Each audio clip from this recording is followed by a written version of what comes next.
If you're learning how to spike and you're struggling with generating power and being more accurate, you need to stop these 3 bad habits because they're holding you back. If you continue to allow these habits to stay in your game, you're going to continue to struggle and it will be really hard to get to the next level. I'm Coach Artie, head coach of Skybound Volleyball. I've got years of experience and luckily, I really want to help you succeed. Spiking is one of the most complex skills you learn in the game. There's so many different parts moving, there's timing, it's really, really hard. First of all, give yourself some grace because it is hard. Bad habit number 1 that you need to stop doing is finishing your approach flat on to the net.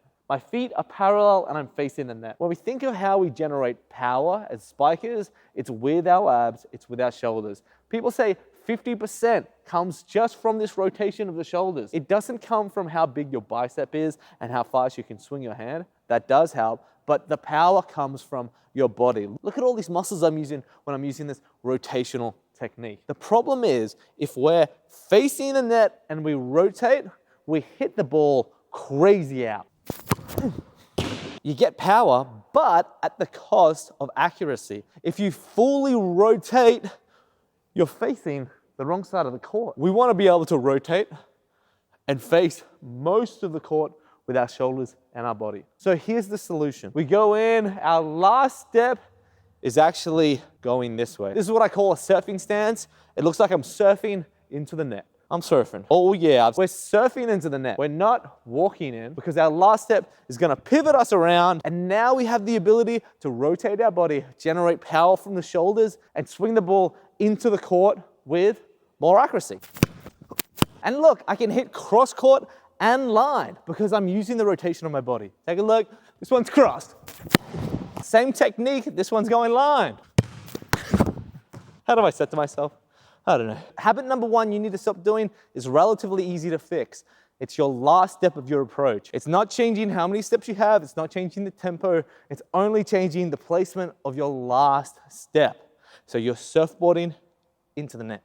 If you continue to have footwork that goes like this, we're relying on our abs and our back. And yes, eventually you will get injured because your abs and back won't be able to handle it. You need to have the torque motion which really protects your body. My name's Coach Artie. I'm on a mission to get 100,000 subscribers by the end of the year because every player deserves a great coach. And if I can't be your actual coach, I'll be your virtual coach. All I ask is to watch this video to the very end and share it with a friend or a teammate that it might help. Thanks for your support on the road to 100,000. As a spiker, do you touch the net a lot? Does it feel like your approach is really jittery and not very flowy? Well, that's because of where you start your approach. And if you continue to have this bad habit, you will continue to touch the net even more while you grow taller and taller. Yes, even my shoulders out there touch the net because they do this bad habit. It's really frustrating to get a really good set and then spike it as hard as you can, win the point, and then see the ref say, hey, you touched the net. It's really frustrating, and I know how it feels because I used to do it all the time.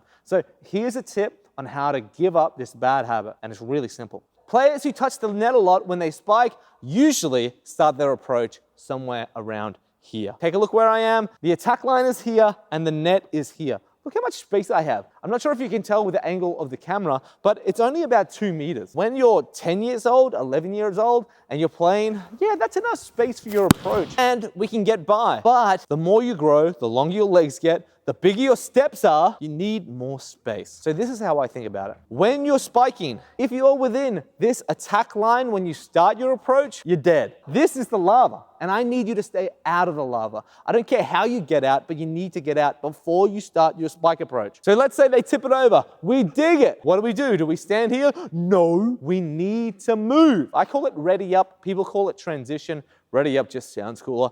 I want you to ready up. You need to get the hell out of the lava. Oh my goodness. Now look how much space I have. All the space in the world. Oh my goodness. Big steps. And look how much space. Even after all these big steps, I still have about 1 meter of fly room. Whoo, hit. And I'm still off the net. It's a really simple thing. But you need to remember in the game, it's hard to do this because so much is going on. You're so used to doing this bad habit. It's a habit. You don't even think about it. It just happens. And we start our approach here. Incorrect. You need to get out of the lava. No matter what. Dig. I don't care if you turn. I don't care if you shuffle backwards. While you're learning, we just need to get out of that zone. And then we can do our approach and attack. If you continue to start your spiking approach in the lava, you will die because you will touch the net every single time you spike because you're not giving yourself enough space. And even if you do spike it, you're probably not going to have much power because look how much space you have to generate power. Not much at all. When we give ourselves enough space, get out of the lava, we can run into it full speed instead of having to adjust and be jittery. The habit you need to break is get out of the lava. Don't die. I need you to stay alive because I want to win the game. So if you're not passing or setting, get your butt out of the lava and go in for a spike. Don't start here, start here. If your spike approach feels really jittery and doesn't feel like there's a rhythm to it, I know the reason why. And this is also another easy fix. Watch any great spiker and they have a flow to their approach. It's not just bang, bang, bang, bang, jump and hit. There's a flow. It starts slow and it goes into a massive crescendo. And that's what we need to do with our footwork. I'm here to provide you the pathway to volleyball excellence. Te ara Pautama. That's the Māori way of saying it. Yeah, I'm bilingual. I only know a little bit. Oh, kia ora, bro. Oh, sole. Flush on job. Hey, bro, put some 660 on. Don't forget your roots, my friend, yeah. I don't know what just happened. Now, let me share the solution to all your spiking problems. The reason why your spike approach feels jittery is because your footwork doesn't have that flow to crescendo. Flow to crescendo. That's how I think about a spike approach. It starts small, it gets bigger, and ends up here. Think about your footwork like that. It starts small, gets bigger, and ends with a massive crescendo. The beginner bad habit I usually see is the first step is usually the same size as the second or third step. To change that up, first step is a baby step. Look how small it is, it's half. It's our adjustment. We see the set and we adjust. That's our first step. Second step is a normal walking pace step. This is my normal step in real life. My third step is, oos! I'm taking the biggest step ever. Oh yeah, look at that. Oh my God. Look how big this is. It's a big step and you need to have it. And then we come together, up and over. Not all the same. We don't spike like this. 1, 2, 3, up. Where's the power come from? Where's the flow to crescendo? We start small, get bigger, bigger, and crescendo. Is that the verb? Crescendo? Small, bigger, biggest, crescendo. One more time. Small, bigger, biggest, crescendo. We need the small flow so we get the crescendo. It's not a crescendo if everything is loud. We need to start small. Piano, piano, forte, forte, crescendo. Big at the end, small at the start. And that's how we get a flow. All spikers, especially high level, middle, outside, oppo, you can see the flow, you can see their rhythm. You need a rhythm. At the moment, you're dancing and you got earmuffs on. You can't hear the music and you got no rhythm. We need you to listen to what your footwork sounds like. If there's no flow, there's no crescendo. And without crescendo, there's no music.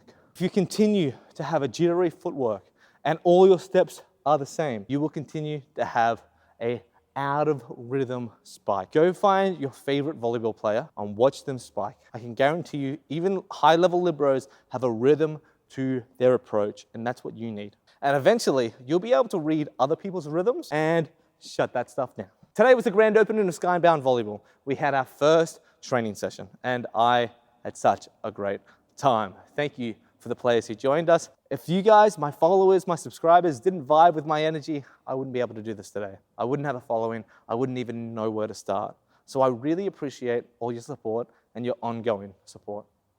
Thank you very much. You get better with your practice, so go practice in your spike approach. Your last step, surfboarding into the net. I also want you to have some rhythm when you move. Start from outside the lava, small, bigger, biggest, crescendo. Go Johnny! I want to thank McGregor State High School for partnering with Skybound and Coach Artie. They have passionate coaches, a great facility, and a volleyball program. If you live in Brisbane, Australia, and you're considering a volleyball high school, consider McGregor. I run Skybound here, I coach here.